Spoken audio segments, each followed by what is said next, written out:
ഇന്നലെ പോസ്റ്റ് ചെയ്യേണ്ടതായിരുന്നു, പക്ഷേ മറന്നുപോയി. അപ്പോൾ ഞാൻ ദേ ലോഗ് ഓഫ് ചെയ്യുന്നതാണ്. ഇന്നലെ കർക്കിടക വാവായതുകൊണ്ട് അച്ഛനും അമ്മയും രാവിലെ തന്നെ അമ്പലത്തിൽ പോയി. അപ്പോൾ ആസ് യൂഷ്വൽ ലേറ്റായി ലോഗ് ഓഫ് ചെയ്തപ്പോൾ അച്യുത എണീറ്റ് വരുന്നതേ ഉള്ളൂ.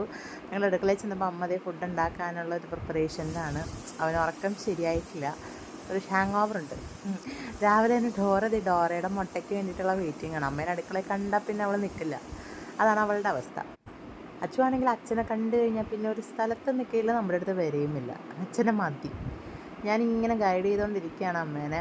അപ്പോൾ അച്ചുവിന് ഞാൻ യൂഷ്വലി അച്ചുവിന് ഞാൻ ബ്രേക്ക്ഫാസ്റ്റ് ആയിട്ട് ഏത്തപ്പഴം മുഴുങ്ങിയതോ അല്ലെങ്കിൽ നവധാന്യക്കുറുക്കൊക്കെയാണ് കൊടുക്കാറ്. ഇന്നിപ്പോൾ അമ്മ ഇത് അരച്ചേക്കുന്നതുകൊണ്ട് ഞാൻ ദോശ കൊടുത്തു. അത് കൊടുക്കാത്ത കാര്യം എന്ന് വെച്ചാൽ അവൻ കഴിക്കില്ല. ഒന്നോ രണ്ടോ വട്ടം കഴിച്ചിട്ട് പിന്നെ തുപ്പിക്കളയും എന്നല്ലാതെ അവൻ കഴിക്കില്ല. സോ എന്തായാലും അപ്പോൾ ഇന്നൊന്ന് കൊടുത്തു നോക്കാം, കഴിക്കുമോ ഇല്ലേ എന്നുള്ളത് അറിയത്തില്ല.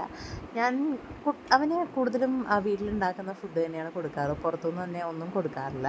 എനിക്കിഷ്ടമല്ല. കുട്ടികളെപ്പോഴും ഹെൽത്തി ആയിട്ട് കഴിക്കണം എന്നാണ് എൻ്റെ ആഗ്രഹം. അതുകൊണ്ട് ഞാൻ മാക്സിമം അത് തന്നെ പ്രിഫർ ചെയ്യുന്നത്. ഇവിടെ അച്ചു വന്നതിന് ശേഷം വീട്ടിൽ ഒരു പരിപാടിയും വേറെ വയ്ക്കാൻ പറ്റുന്നില്ല. Always cartoon. സ്ക്രീൻ ടൈം ഞാൻ അങ്ങനെ അലൗഡ് അല്ല. എന്നാലും കുറച്ച് സമയം നമുക്കെന്തായാലും ഇത് കൊടുത്തു നോക്കാം. ബായ്.